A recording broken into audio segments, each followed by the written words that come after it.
Hey Raghunath, tell everyone about our Patreon community. Sure, Kaustubha. The Wisdom of the Sages Patreon community is an incredible online yoga resource. If you like the type of yoga wisdom and culture we share on the show, then our Patreon community is a great next step. This is a listener-supported podcast, and any level of sponsorship will unlock a wide range of live and archived classes, talks, and even workshops. Raghunath teaches, I teach, and we have a host of other excellent teachers on topics ranging from yoga philosophy, asana classes, storytelling, Ayurveda, kirtan, cooking, meditation, and a lot more. We even have an incredible online Bhakti 12-step recovery group. So if you want to check it out, go to patreon.com/wisdom of the sages. All right, let's get it on. Om Namo Bhagavate Vasudevaya. Om Namo Bhagavate Vasudevaya. Om Namo Bhagavate Vasudevaya.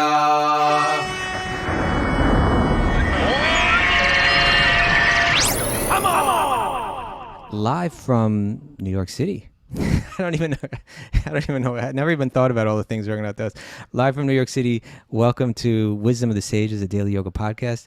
With your host today, Kaustubha Das. We're missing Raghunath. This is actually the very first show that we've ever done without Raghunath. That's crazy, right? But we got Mara here, right? Yeah, we're missing Raghu. We're missing Raghu. Raghunath is, today he is in, what is it, Pokhara? Yeah, Pokhara. Pokhara, which is up in the mountains of Nepal. He's been struggling, all these days he's been out this past week, hiking out in the mountains of Nepal. So he hasn't been able to get a signal that's workable. So we're sorry that we've been kind of absent this week, but we're kind of back because today we'll have an interview, which I'll introduce our guest in a moment.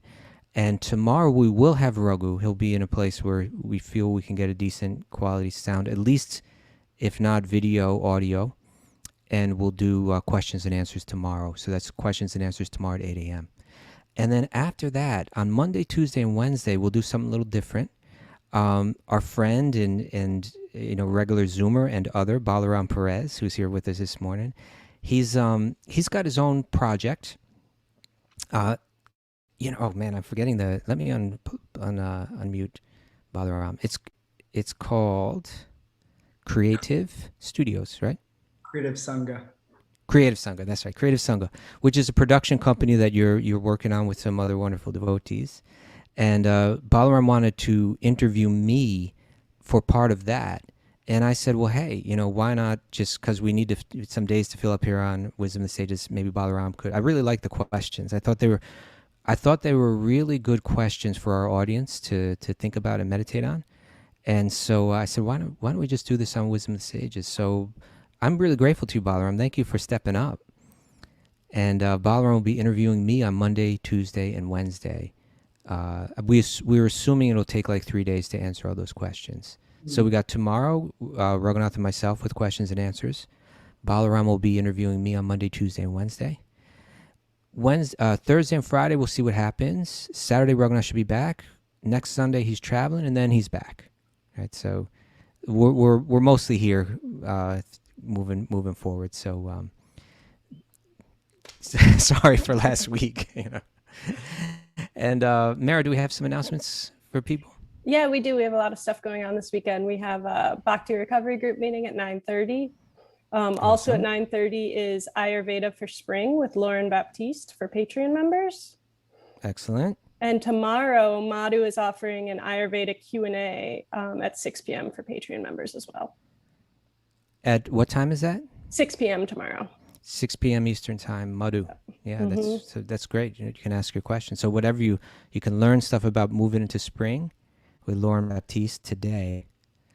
And then if you have any questions about that, then you can always ask Madhu on Sunday. Perfect. Okay. So now I would like to welcome a very special guest. Our guest today is Vira. Many of you know of him. Maybe some of you don't know of him.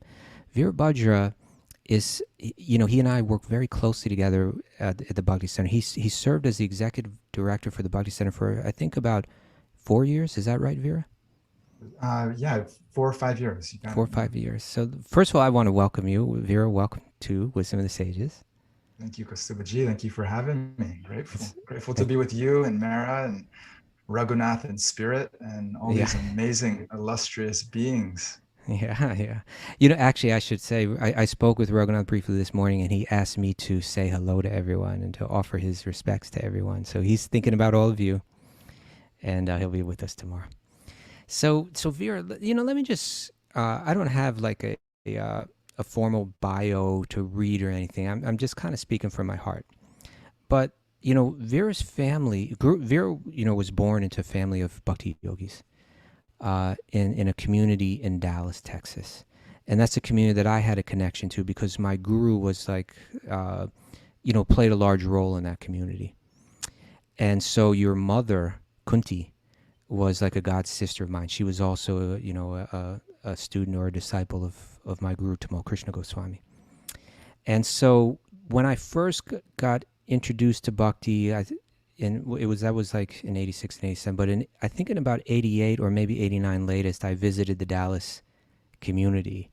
Were you born yet at that point?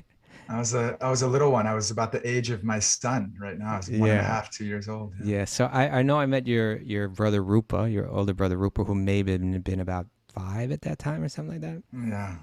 He was a sweet little kid. And of course I knew your mother and then your stepfather.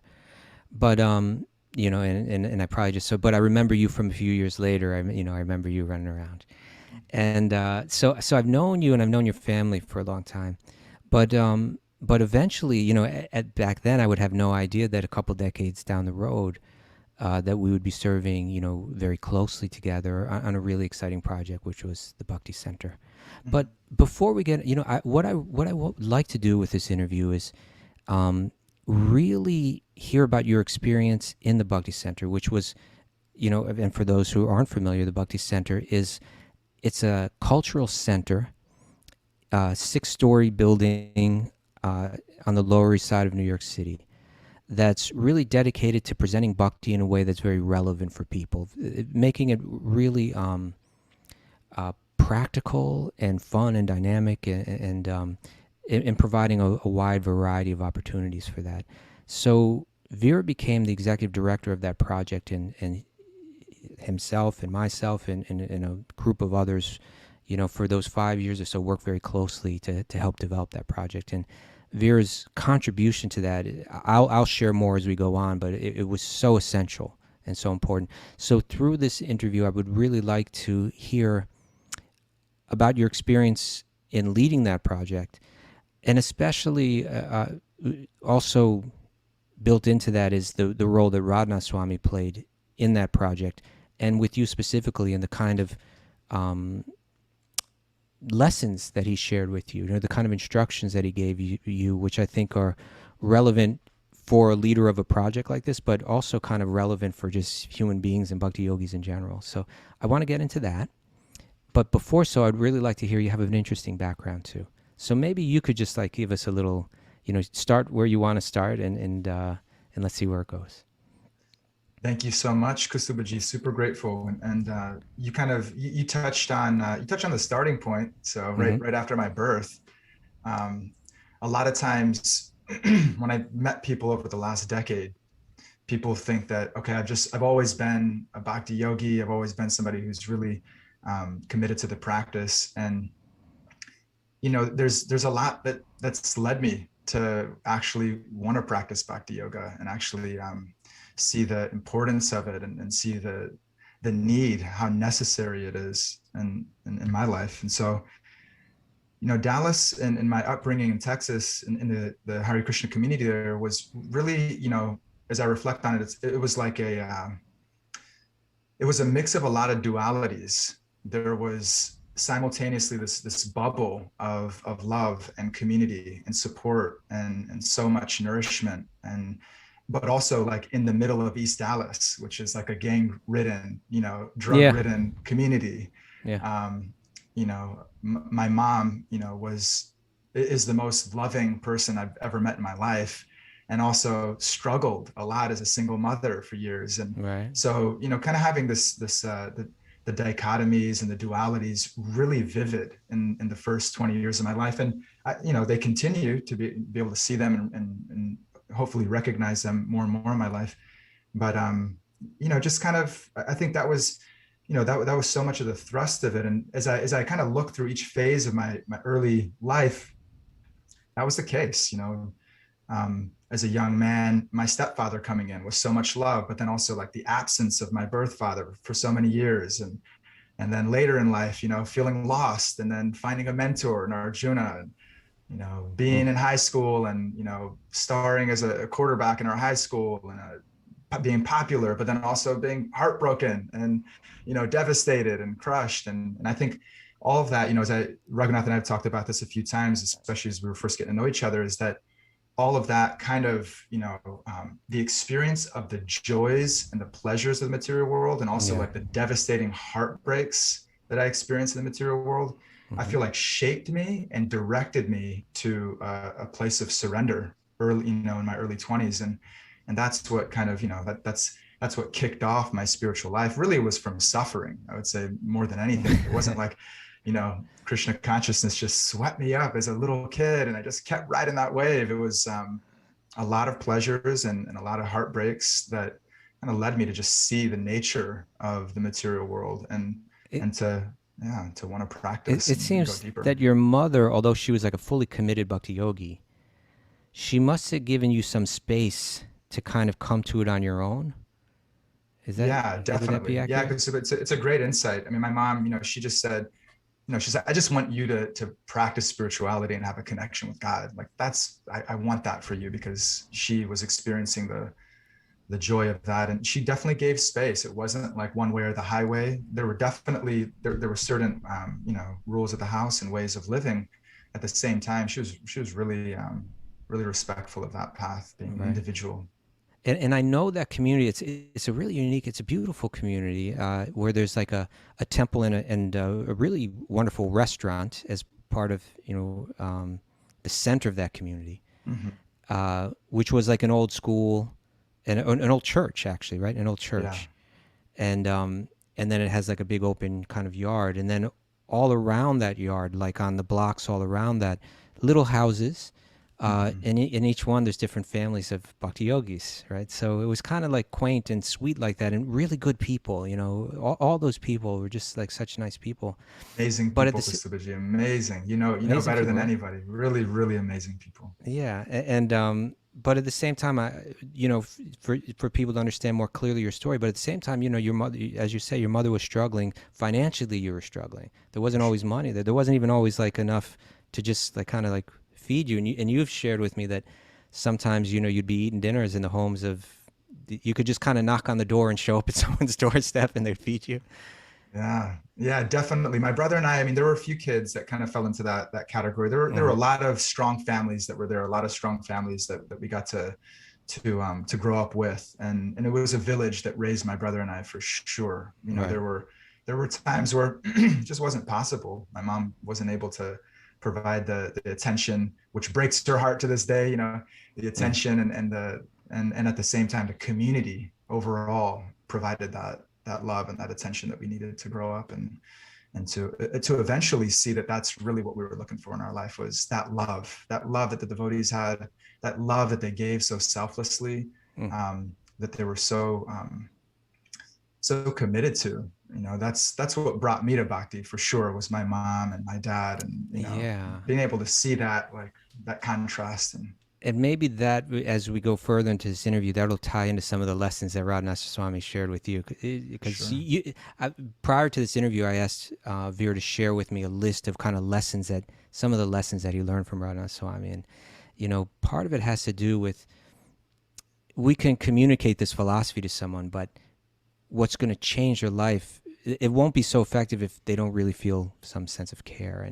And so, like, even though your family was struggling economically, there was a whole community there that was like ready to look after you. And then even when you hit some of like those, let's say those darkest moments, or those most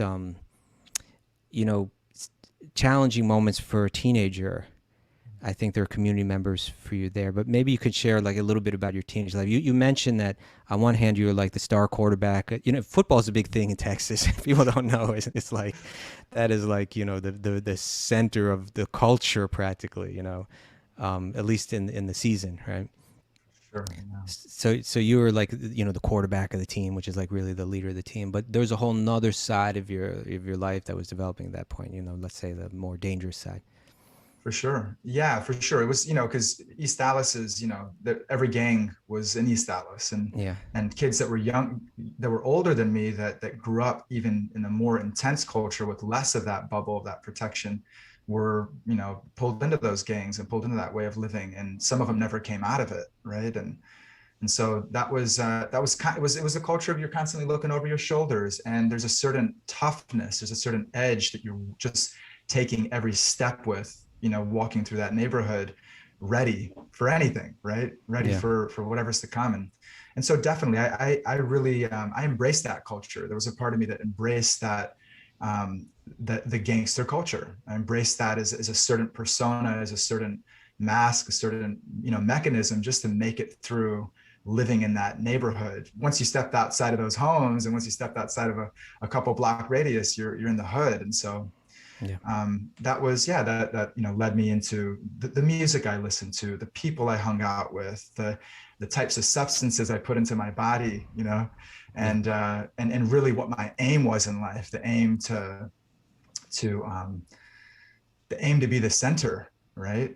The aim to be the center, and to control as much as I could, and to be in that consciousness. And so it led me into dealing drugs, and doing that for a good period of time to support my habit, also as a business enterprise, to taking drugs, mostly marijuana and alcohol, but experimenting with everything and kind of being in that space, and carrying weapons, and just in that culture, fully immersed in that culture. And at the same time, like with this inside feeling of like, just like, Krishna, please protect me. That was there in the background. I don't know what I'm getting myself into, but I'm in it, and I need some help. And so whether it was, running from the police, or, whatever the crazy situations that I'd find myself in, it was always there. It was always like, all right, Krishna, it's me and you. We're going to figure our way out of this situation. Well, I don't know if we need to get into it all right now, but I think maybe a climax is you've shared a story with me once. You're in Los Angeles on a motorcycle being chased by police in helicopters. Yes, we won't give too many details. Okay. I got away. So, and I think in all different kind of spiritual, religious communities, it's, you see this happen where like, children are raised kind of, parents are trying to instill values. But kids are going to do what they want to do. They're going to go out there and they're going to experiment. But somehow, in your early 20s, you had some kind of change of heart, or, you kind of got a focus. And how did that happen? I think it was, I think the origin of it was being in that bubble, and somehow being in the bubble of the devotee community, but somehow experiencing pain. And then that leading me to what's outside of the bubble, what's going on in the rest of what's everybody else doing, right? So that led me in that direction. And then that led me into a very materially driven life. It led me in that direction fully and passionately, and to a burning point. You shared with me once that because your family struggled financially, economically, as a kid, that you kind of had a determination that when I grow up, I'm not going to let that happen. Like I'm going to find a way to make money out there. Yeah, definitely. Yeah, definitely, for sure. And that's what drove that hustling mentality. I mean, by the time I was 16, I had 3 businesses. I was, I was a food delivery service before they existed on apps, bringing it into my high school. I was selling marijuana. I was working jobs. There was a hustler mentality for sure in my nature, to not be poor, to not ever be able to say I couldn't buy something or do something or whatever it was. And so that was a major drive for sure. And also experiencing pain, and then the coping, like experiencing that which I didn't know, of course, at the time, but that deep sense of inadequacy, that deep sense of not being enough. And so then therefore, my life becomes like putting things on and tasting things and experiencing things, and to fill myself, to fill that hole, right? That Yeah. dented can that you guys talk about, that Raghunath talks about, Right. to somehow like just, be okay with myself. And that was a very materially driven and selfish way of living, that I just adopted. And I thought, that somehow or other, that's just how I was coping at that time. And that led me, as you were kind of asking, that led me into, just burning myself out. I burned bridges. I burned relationships. I dealt a lot of pain, and I received a lot of pain, and it came to a head. And I remember I was in Vrindavan. I was actually going to India to start a business. I was there, like the secondary purpose was to be on pilgrimage, right? But it was really secondary. The first priority was I was going to India to do business. And in that trip, I remember praying. Somehow or other, I was really attached to a girl at the time. And I just felt the burn of that attachment like I had never felt before. I just felt like this is slipping away from me. I know there's a part of me that knows like this is not going to work out, but I'm so attached. I'm so attached to this person. And I was praying for detachment. I was praying like, please help me to become detached. Please in Vrindavan. Detached. I was in Vrindavan. I was like, so that's a powerful really fervently praying, having no idea what detachment looks like in the material world, what the dose of medicine looks like when you're asking for it. And that led me to a really, just a heartbreaking, cold, kind of cutting breakup, which I think just kind of, it helped me to see that selfishness is what's causing me pain. That putting myself in the center and being selfish in this world is causing me a tremendous amount of pain, acute and gross. And I don't want to live that life anymore. And that I remember just, the mental, emotional breakdown of that, like the feeling like I was like, a pile of dirt on the ground, and really just not knowing where to turn. I just remember that so vividly. It's such a strong impression, just being on my backyard. I was on the phone with Arjuna, my mentor at the time. So you mentioned something about Arjuna Prabhu, who's like, he was another bhakti yogi in that community, an elder, you could say. Yeah. You weren't directly related to him. So I wasn't directly related to him, but Arjun's known me since I was a pup. And anyone who knows Arjun he's a mix. He's an Italian New Yorker, born and raised in Little Italy. Yeah. At a time where Little Italy was the gang central of the world. And he grew up in some of that, and that culture also, in an Italian family. And then went on a journey, kind of not, in a different way, but similar to like the same time frame of Radhanath Swami. Of this beautiful transformation and coming to his own spiritual life, and a whole story just on him. Can have him on the podcast sometime. But he was a person that somehow could speak to you. Totally. He was the person where everyone in that community had the same message for you, but somehow he was the conduit through which you could hear it. Totally. He was the person who I could show everything to, and who it was okay. It was okay for me to show everything to. He knew everything that was going on, and I wasn't in trouble. I wasn't in trouble because, he knew about it. And so he's somebody who I learned how to trust, and I learned how to trust men again, primarily through him. I learned how to trust authority. I learned how to take responsibility in my life. I learned how to stop blaming other people. Unlimited lessons, and I wouldn't be practicing Krishna consciousness if it wasn't for Arjun. I wouldn't have come to New York or, been even a decent human being probably in this world if it wasn't for him kind of taking the reins of like a green horse that just kicks and bites and like is intense, and just like being tamed, like just letting go of the chips at the edges of the victim mentality and the aggressive kind of blaming that was happening in my life. So Arjuna and that's who I was on the phone with during that breakthrough. Right. So that breakthrough, then it kind of led you into a field that's like really important part of your contribution now, which is Ayurveda. Yeah, definitely. Yeah, that breakthrough, basically, it was okay. Selfishness, that's not the answer. Looking at my parents and the way they lived, looking at all these devotees that 20 years later, they're still doing the same thing. They're still accepting me. Arjun, they're still loving me, even though I've been a prick, right? Somehow or other, these people still have love for me and still are like accepting me and welcoming me into their lives, still somehow see something good in me. I want that. I want to value that love. I want to actually make that the number one value in my life. And I want to, in some way, to be able to share that with others. I want in some way to be able to share what these people have shared with me in my life. And so that was really the catalyst to kind of shift, and which was, I think, was there dormantly and was there actively in different perverted ways throughout my life, is this desire to serve, this desire to experience love and to share love, and to share with others, to serve others, to make that really, what the focus of my life is.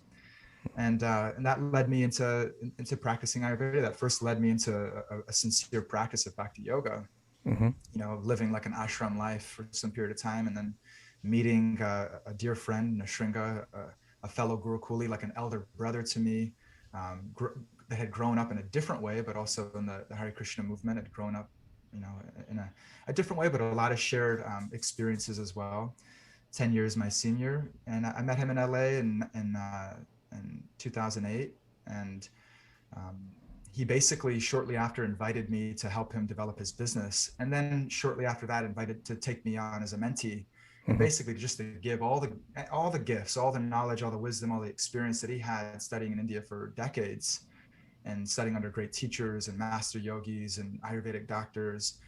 Just saying, hey, look, I believe in you. I see you. You have something really special to offer this world, and I want to give you whatever I've been given. I want to give it to you, Wow. and support you to be able to live your dreams and live this life. That's so great. So, in other words, when you had your change of heart and you said, okay, you know what, people have invested so much love in my life, and I'm more or less ignoring it, and just, and so then you had that change of heart, and then so Ayurveda seemed to be a way where economically you could support yourself, but in a way where you're giving back and kind of honoring that love that's been shown to you, in a sense. For sure, yeah, and it just came onto my plate. I had no idea. I had no intention of practicing Ayurveda. Just through this connection with this person, it just, he saw something, and then and then it all started to click. It all started to make sense. So let's fast forward a little bit. So now you studied some Ayurveda in India, learned from a master there. Yeah. You came back, and then you were practicing it in Los Angeles successfully. Like, as a business, it was kind of taking off. And then you came to New York. You were practicing it in New York. And so this is my first time kind of seeing you after.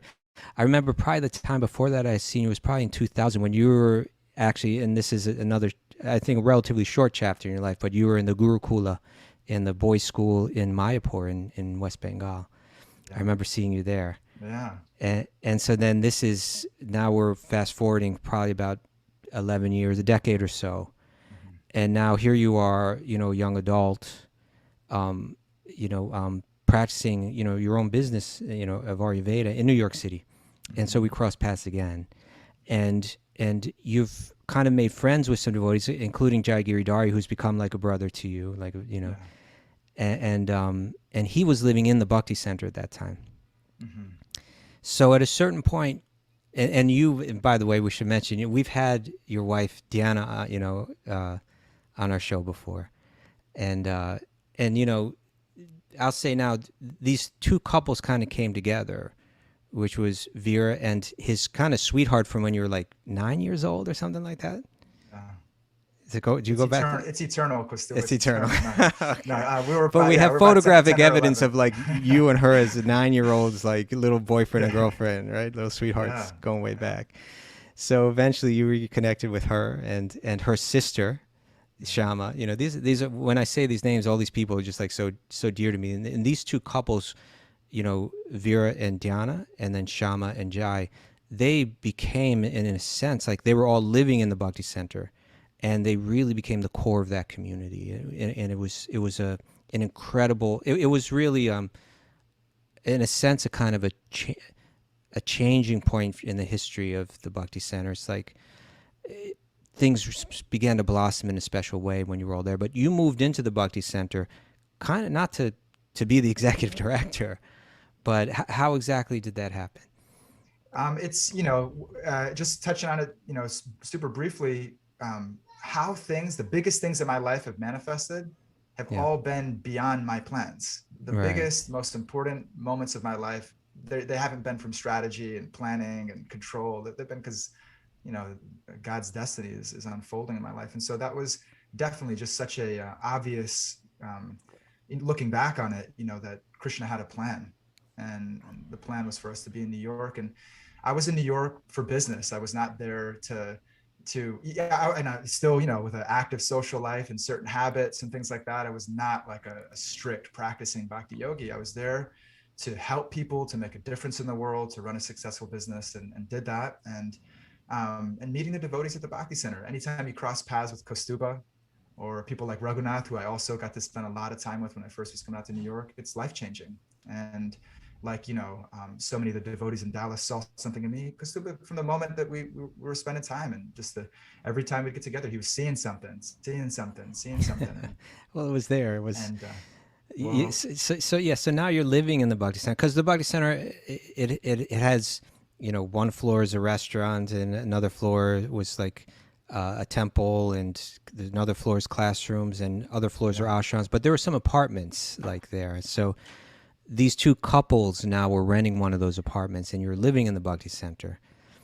And you know, over the course of time, I think it became clear that these two couples, they're bringing a sense of community into this project that had always been Radhanath Swami's direction from the beginning. That you know, that they were kind of embodying something that he was always emphasizing, which was that what's going to really make a difference in this place is when it really feels like a family.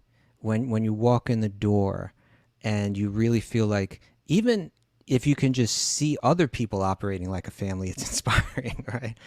And so, you know, those two couples living there, maybe you could just kind of share some of the ways that you were interacting with that community there in the Bhakti Center. Yeah, for sure. I want to just give a few little credits. You know, sure. Gorvani was the first kind of catalyst. A year before I went out to New York, he saw something. He said, "Hey, I see you in the Bhakti Center." A year later, I'm in New York on business, and he's introducing me to people. He gave me Jaggirdhari's contact, you know, told me to connect with you, Raghunath, etc. And so, you know, then connecting with Jaggirdhari, really the catalyst. Right now, you know, we're in New York, we're living in New York, but then he invites us to come live in the Bhakti Center. You know, there's an apartment that's open. He sees something, you know, and based on a strong recommendation from him and other devotees like yourself, then we're living in the Bhakti Center. And now I think, you know, what happened was that this is in 2011 in the winter, and then the fall, or like that, some 2012, something like that, in that time frame. Then we're living together as a family. There's two couples living together, and we're just serving each other, supporting each other, there for each other. We're cooking meals for each other. We're doing laundry for each other. It's a little ashram. It's a little ashram within an ashram. Within an ashram, right? Where there's just this amazing connection and chemistry that's flowing between us. We're very committed to one another, very committed to supporting one another, not even necessarily committed to the Bhakti Center, but just to each other's own growth and spiritual growth. And so it's the following summer that Radhanath Swami comes. And at this time, you know, we're renovating the apartment, and, you know, we're just living our life. We attend some of the programs, host a Thursday night kirtan at this stage, and we're inviting devotees over for pancakes, you know, pancake breakfast. Yeah, those were big things. Like, I just want to stop you right there. Like, you know, someone might say you were hosting a Thursday night kirtan. Like, Jai would be the official host, but you would all be there. And that was a real big thing. And the mood that was there, that became the most dynamic kind of regular program there.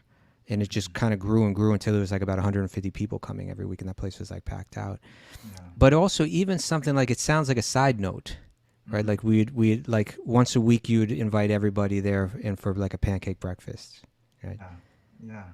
But it was more than a side note, because there was something essential there, that, you know, like even in a project where people are like committed to spiritual practice, the fact is we all got these busy lives, and we all kind of like get stuck in our silos. And when there's not a lot of, when you only relate in certain ways, and you don't relate as a family, sitting down, breaking bread together, then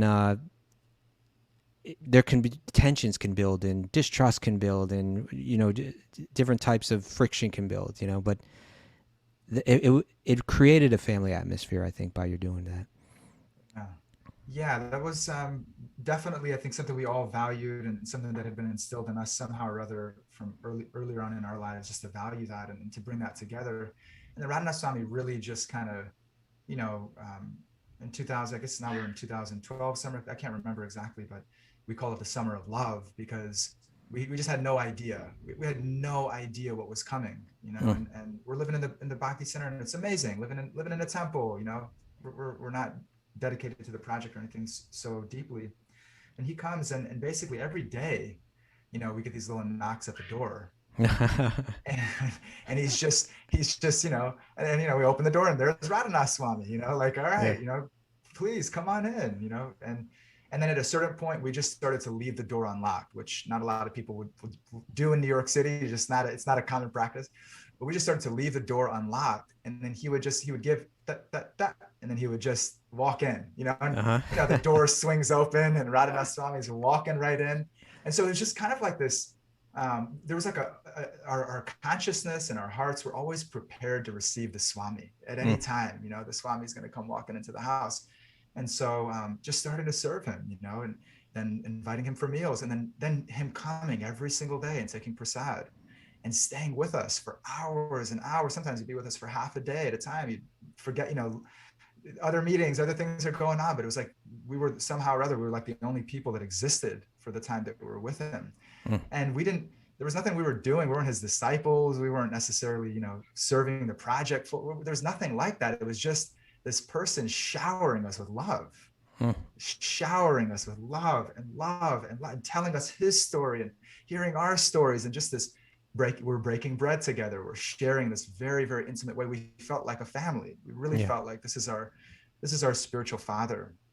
Very similar to when I read the early biographies of devotees who met Prabhupada, Srila Prabhupada, early in the East Village. I just said, I'm having this experience with a Swami. I'm having this experience.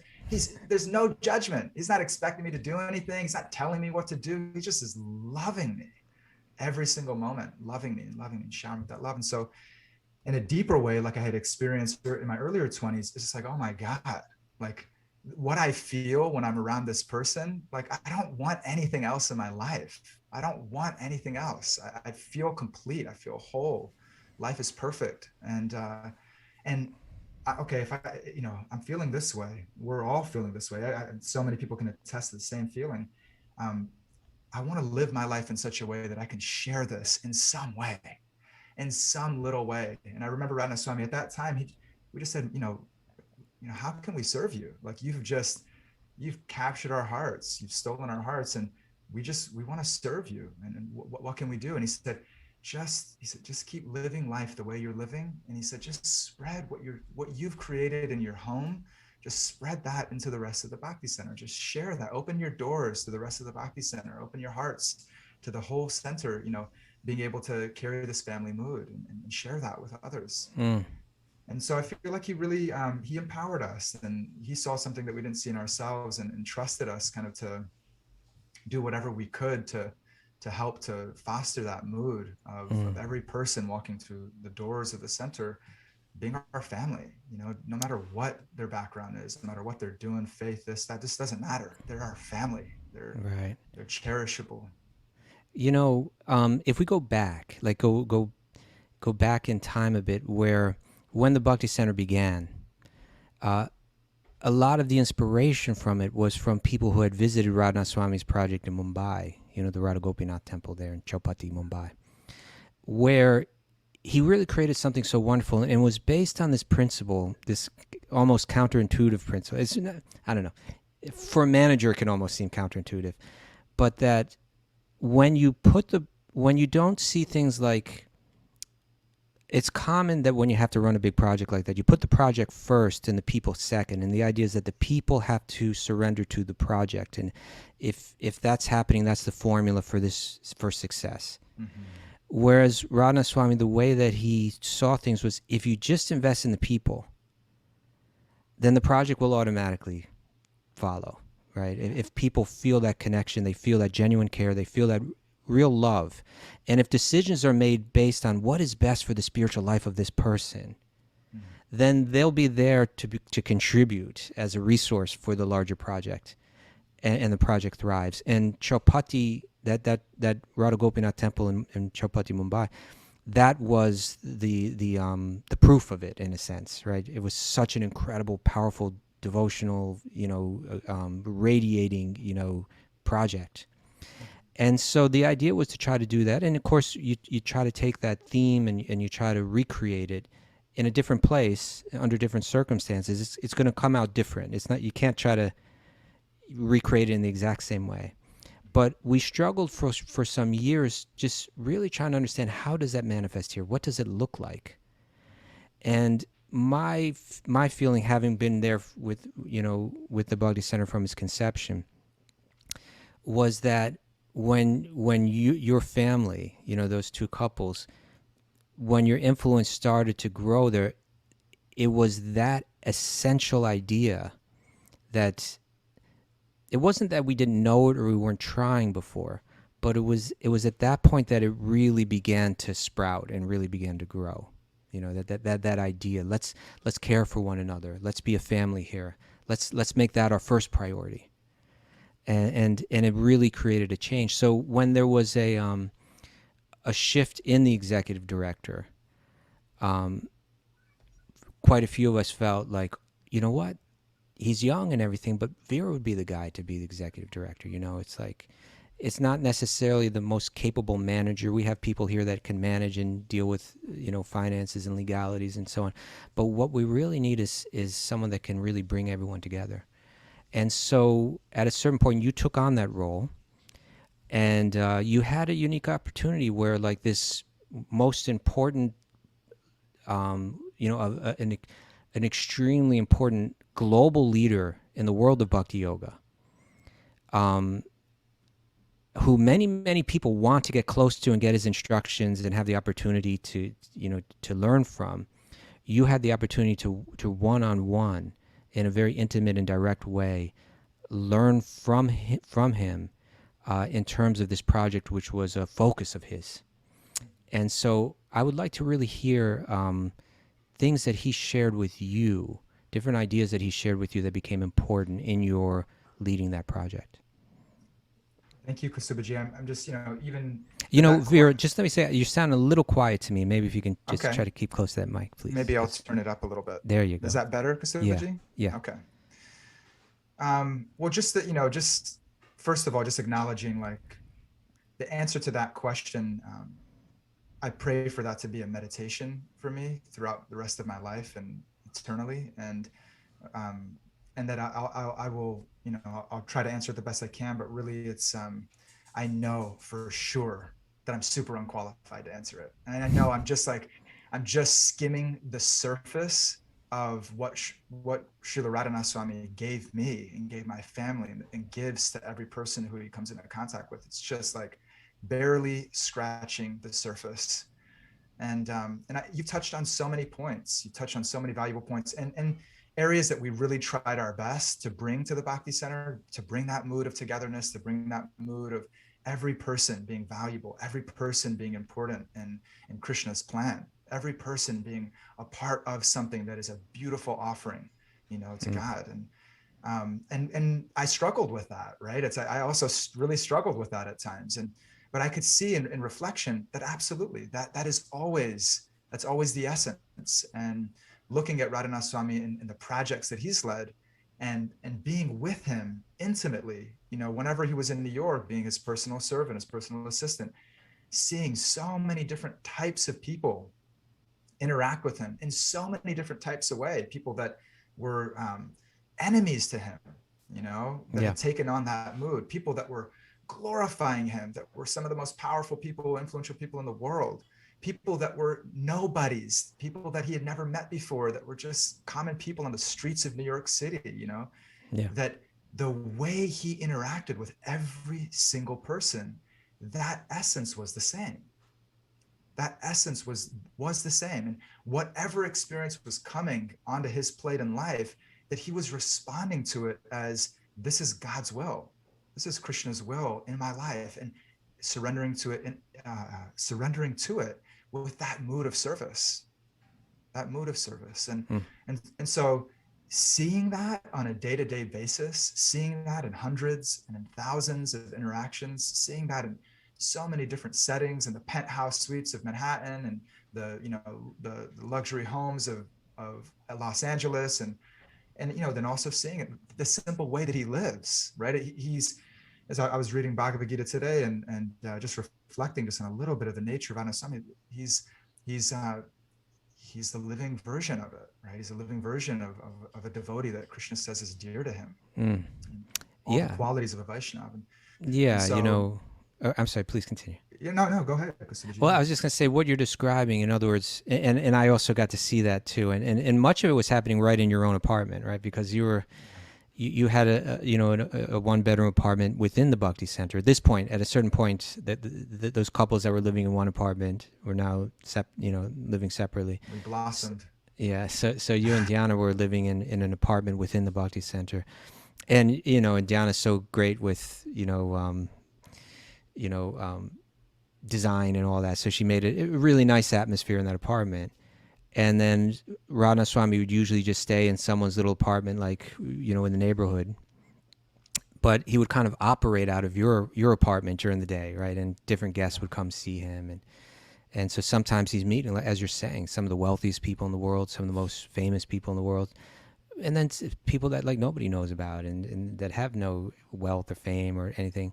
And as whenever he would go home, we would walk him home, and you just see how we would relate with people on the street. Sometimes crazy people walk up to you on the street, right? New York, Lower East Side, it's like you get bizarre experiences. Anything could happen.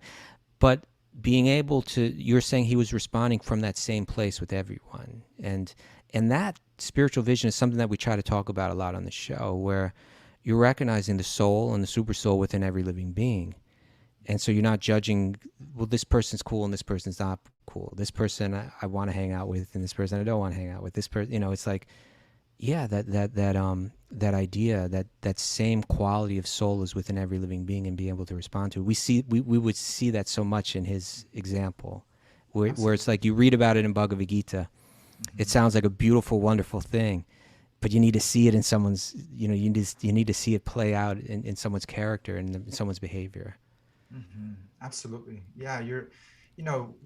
What you're highlighting right now, it's so beautiful in that I really, what I feel like I got to experience through his eyes and through him was that every single person, whether it's a moment's exchange, it's a glance on the street, is that this is somebody who is fully embraced that every single person and every single experience in his life is truly God's will. Yeah. And so then how do you respond to a guest of God when you meet them on the street? Because that's basically how he's responding to every person he's meeting. He's responding with this amazing, genuine care and love. And that manifests in so many different ways, right? It's not just, the same tone and the same emotion. It manifests in unlimited different ways. But the essence of his interactions with human beings, is the essence of his interaction and the way he's experiencing life is connected to God. And right. As a servant of God, and as a servant of each person in each moment of his life. And I mean, I saw him under, Kaustubha, we've both seen it under so much stress, so much expectation, so many challenges, so many misunderstandings, so many complicated misunderstandings, and just the way he would respond to every situation was truly great. That's such an important point, is that when you get close to him, you'd also see like the kind of tensions that he would have to deal with, the difficult circumstances that he would be put in constantly, and like they're nonstop, and they're coming from all around the world. And which reminds me of one of the lessons that you mentioned, and maybe I'll just bring it up and you can share, but regarding, because I got the impression from him that he sees that this is a world of tension, that this is a world of friction, that this is an age of quarrel. And so you got to kind of expect that that's the case. Don't expect it to be anything different. And then he would respond with that with incredible tolerance and patience and insight.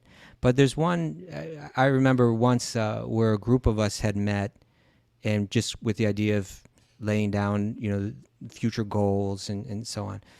And he shared an idea about how relationships in a project like this even a spiritual project. It's something like an operating room, like for surgeons.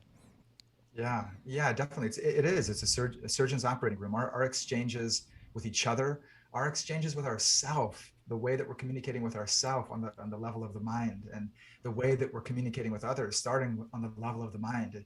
If there's any, just like a surgeon's operating room, if there's even one bad bacteria that enters into that open wound, it can cause sepsis, right? It can kill somebody. Just Yeah. one tiny little bad Germ. bacteria, one Yeah. little, right? It's not supposed to be there. That's dirty. That's in the same way, then you would say in our relationships, our communication is either clean or it's dirty, right? And if there's even a little bit of dirt between us, if there's even a little bit of tension, there's a little bit, I'm harboring resentment, I'm harboring I feel, guilty and judged or whatever it is toward this person. I feel that in our, even a slight amount, that without it being treated, without it being, go to it with honor and respect and clean it up. Without that, then that that disease starts to form, and that disease can really cripple a relationship, and it can end up crippling a project.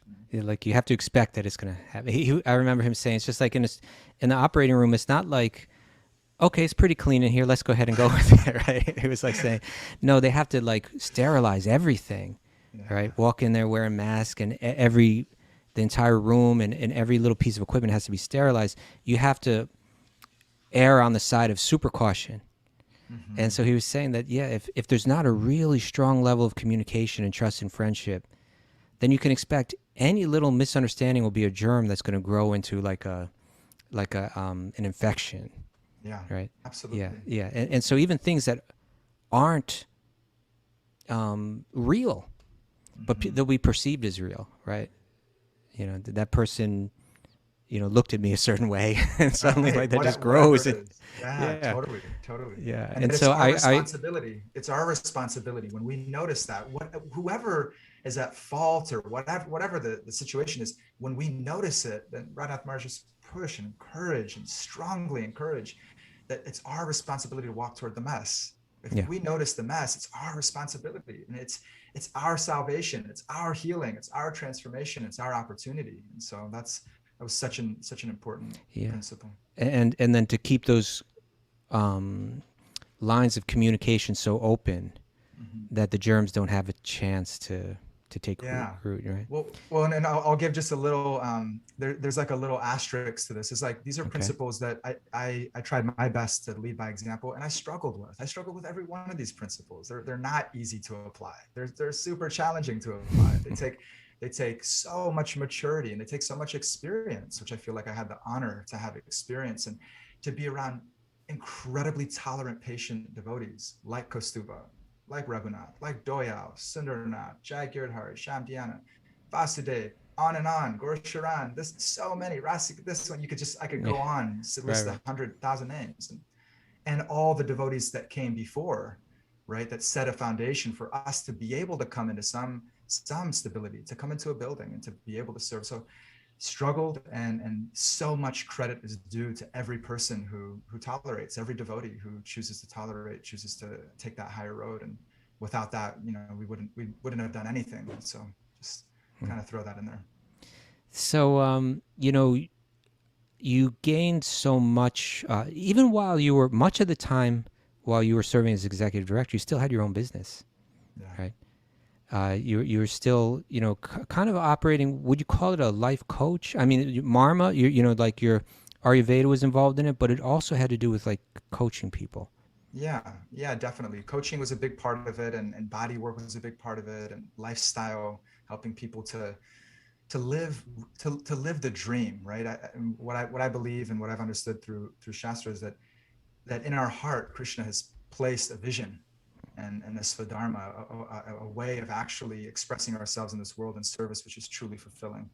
And so I believe every human being has that, and that everyone's looking for that. Everyone is hungry for that. And so the work would, whether it was physical body work, helping people to unclog the pipes, I kind of consider myself like a plumber, or, or mentally, if there's blockages or there's traumas from people's past, emotionally, mentally, to be able to go in there and just start to run loving, clean, healing energy through somebody's system, and to be able to clear out whatever gunk or whatever blockage is stored there, and using the principles of Ayurveda, yoga, and bhakti yoga, and really, Vedic psychology, using all the Right. principles of the gifts of the Vedas to support people in that cleansing process, and connecting to their essence and connecting to their expression of that essence in the world. So someone could wander into your place like physically a mess, emotionally a mess, in terms of the relationships a mess, even financially a mess, whatever it might be, Yeah. and you can help them on all these different levels. That's the idea. Yeah, that's the idea, that I can be, I pray to be an instrument to help somebody to heal Well, and come back to their own goodness. I know, I can attest because I know people that have been your clients, how much they've gained from your help. And I know from the Bhakti Center how much you're able to help. And now you're going into another stage of your life with the coming of COVID, with the birth of your child. There's so many shifts in everybody's lives. And so you moved on from the Bhakti Center. You're down there in Florida now. But I'm interested to hear, all that background that you have now, your childhood and being raised as a devotee, but learning important lessons, learning this gift of Ayurveda, to try to use as a service, then coming into the Bhakti Center and being trained personally by this Bhakti-yogi master Radhanath Swami, and learning important lessons from him. Where do you want to take all that experience now, all that background, all that experience? What's next for Virabhajaram? Kaustubha, please guide me. No, I'm here to learn. Be my guide. I think where is it going is a lot of last year for me has been learning how to be with myself on a deeper level. A lot of my last year has been that. So for my personal journey, the personal journey has, in my time in New York, a tremendous amount of growth, and also I could see where there was a need for me to go deeper internally. I could see that there was a need. I had come to a certain level in which I was able to apply those principles, and that I was also meeting challenges to apply those principles. And those challenges were the walls that were formed within me. They were my own conditioning and my own anarthas in my heart. And so the last year in Florida has really been, it's been the pursuit of knowing myself. It's been the pursuit of knowing myself on a much deeper level, healing myself, and understanding and accepting that every feeling, every thought, every experience is ultimately is God's healing medicine, God's healing energy coming in to help me to transform. The fears that I experience are here to help me to surrender. The irritation or anger that I experience is here to actually show me where power is, and to use that power in service, and so on and so forth. And so I feel like, Krishna gave me an opportunity to really go internal and to upgrade.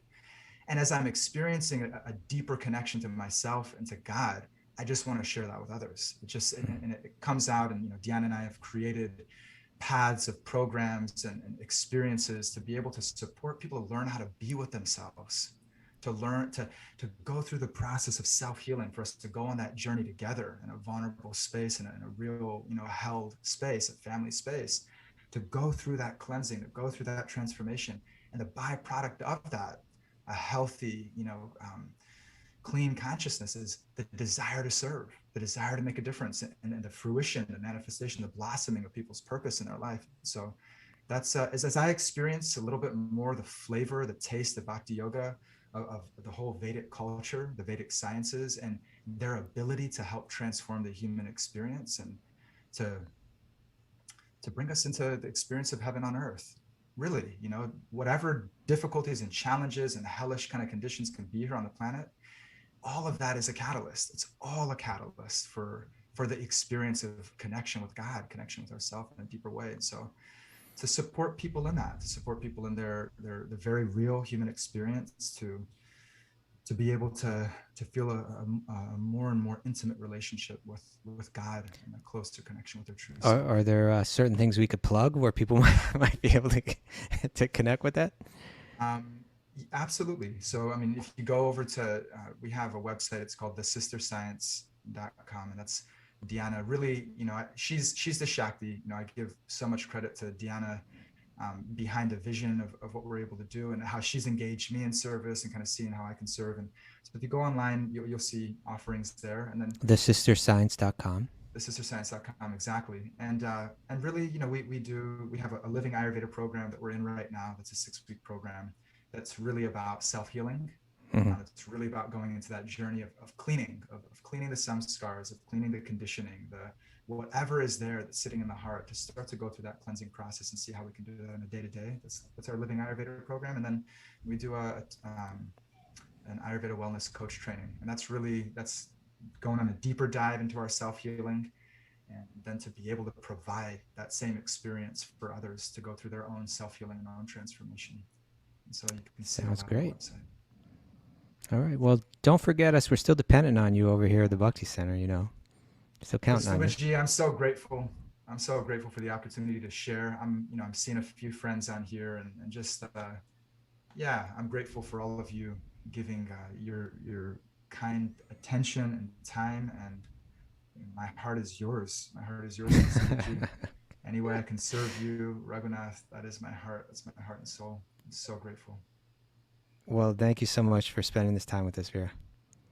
Thank you, Kaustubha. And with that, we'll say that, what time is it again, Mara, that we have our Ayurveda for the spring? 9:30 a.m. 9:30 a.m. So that's just like in half an hour. Yep. And tomorrow we have Ayurveda question and answer with Madhu at 6 p.m. Eastern time. And tomorrow Raghunath's back. We're going to try, at least. We're going to try to do questions and answers tomorrow. So please tune in at 8 a.m. Tomorrow for that. Monday, Tuesday, Wednesday, Balaram Perez will be interviewing me on Wisdom of the Sages. And we'll see where it goes from here. But we'll try to get through this time. Thank you, everybody. Thank you, everybody, for showing up. And Mara, could we have a little dance cam? You got it. All right. Let's see who's dancing today.